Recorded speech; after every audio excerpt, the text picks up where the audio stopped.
Long before humanity drew its first breath, before the mountains rose or stars were flung into the void, there was an angel unlike any other. He was not a creature of darkness, but of dazzling light, radiant, magnificent, and beloved. The heavens knew his name and trembled at his presence, not in fear, but in awe. Lucifer, the light bearer, the son of the dawn. He was beauty beyond comprehension, wisdom beyond measure, power second only to God himself. And yet this being, this masterpiece of divine creation, would one day become the embodiment of evil. How could the brightest become the darkest? How could heaven's greatest jewel become hell's ruler?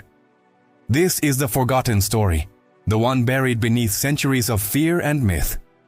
Not of the devil as we know him now, but of the angel he once was. A story not of horns and fire, but of glory, music, light, and tragedy. To understand evil, we must first understand what was lost. And to understand Lucifer, we must return to a time before rebellion, before pride, before the fall, to the breathtaking world where heaven, his most radiant angel, stood closest to the throne of God. In the eternal expanse of heaven, where light has no shadow and time has no hold, God's creation is infinite in wonder.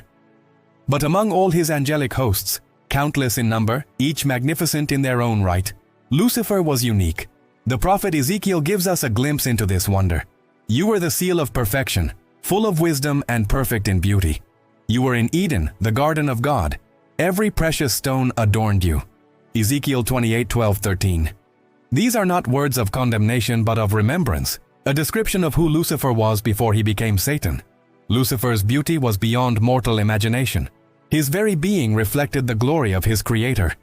He shone brighter than the stars, adorned in radiant splendor, clothed in light itself. Every gemstone glittered in his presence, sardius, topaz, diamond, beryl, onyx, and jasper, as if creation had poured its brilliance into him. He was not merely beautiful, he was the embodiment of beauty, the pinnacle of angelic creation.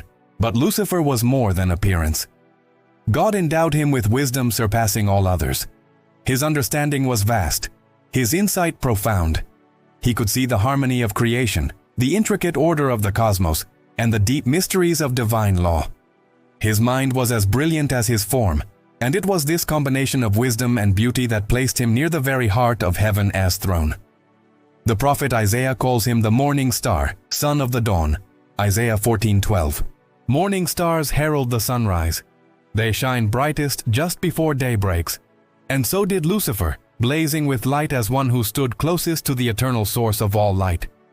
He was not merely a servant, he was a leader among angels, entrusted with immense authority. Many ancient texts and traditions suggest that Lucifer held a throne, not equal to God, but over vast realms of angelic order. His voice led celestial choirs in worship. His authority extended over heavenly hosts. His role was not rebellion but reflection, to mirror God as glory back to him through creation. Imagine the scene. The throne of God blazing with holy fire, and before it, Lucifer, radiant, wise, magnificent, leading millions of angels in songs that shook the heavens with praise. The cosmos itself moved in harmony with that worship. There was no darkness, no discord, only light, only glory, only the beauty of creation reflecting its creator. But beauty carries a dangerous weight when it forgets its source, and wisdom becomes perilous when it turns inward. At some point, a moment lost to eternity, something shifted within Lucifer. Ezekiel reveals the tragedy. Your heart became proud on account of your beauty, and you corrupted your wisdom because of your splendor. Ezekiel 28:17. The light-bearer began to believe that the light was his own. The reflection desired to become the source. Lucifer's fall did not begin with rage, but with a whisper, a subtle twisting of perception. I am glorious, he thought. I am powerful. I deserve a throne of my own. And the whisper grew. Isaiah records Lucifer's fatal ambition. I will ascend to heaven. I will raise my throne above the stars of God. I will make myself like the Most High. Isaiah 14:13-14. 5 times he said, I will. And with each declaration he stepped further from humility and closer to ruin. This was no ordinary rebellion. It was not the weak rising against the strong, but the created challenging the Creator. And it shattered the order of heaven. A war unlike any other erupted, not of swords and blood, but of wills and purpose. Revelation 12 describes it. Michael and his angels fought against the dragon, and the dragon and his angels fought back. The radiant Lucifer, once adored, became the adversary, and he was not alone. A third of heaven's angels, swayed by his charisma and promise of power, rose with him. Light turned against light. But no creation, no matter how glorious, can dethrone the one who is glory. Lucifer's rebellion failed. How you have fallen from heaven, morning star, son of the dawn, Isaiah laments. You have been cast down to the earth. In that fall, Lucifer became Satan, the accuser, the adversary. His throne became ruin. His beauty became corruption. His wisdom became deceit. The music he once led in praise became the weapon he wields in temptation. What was meant to reflect God now opposes him. And yet, the memory of what he was lingers like a scar across creation. It is why evil so often comes clothed in beauty, why lies can sound like truth, why pride hides behind the mask of confidence. The devil's power today is not only in what he does, but in what he once was. He remembers the light he lost, and he burns with envy toward those still invited to stand in it. But Lucifer's story is more than tragedy. It is a mirror, one that reflects back our own hearts, because the seed of his rebellion is the same seed that tempts humanity. I will be my own God. I will decide what is good and evil. I will ascend. The fall of Lucifer is not just a tale of ancient rebellion. It is the warning written into our souls.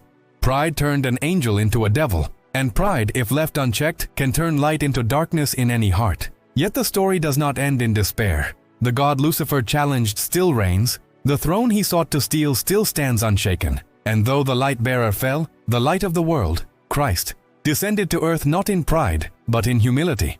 Where Lucifer said, I will ascend, Jesus said, I will descend. Where Lucifer grasped for the throne, Jesus laid his down to save those who had fallen. And in that reversal lies the greatest truth of all. Pride destroys, but humility redeems. Lucifer's story is a haunting reminder of what was lost. Beauty, power, and glory turned inward. But it is also a call to remember who we were meant to be. We were created, like him, to reflect the light of God, not to possess it. And when we try to be our own gods, we too fall from the heights we were meant to inhabit. So, where does this leave us? Standing at a crossroads Lucifer once faced. Will we cling to the illusion of self-made greatness? Or will we choose the humility that leads us back into the presence of the one who made us? Because the throne Lucifer lost was never meant for him. But the place near God's heart is meant for you. And unlike Lucifer, you still have the choice to return.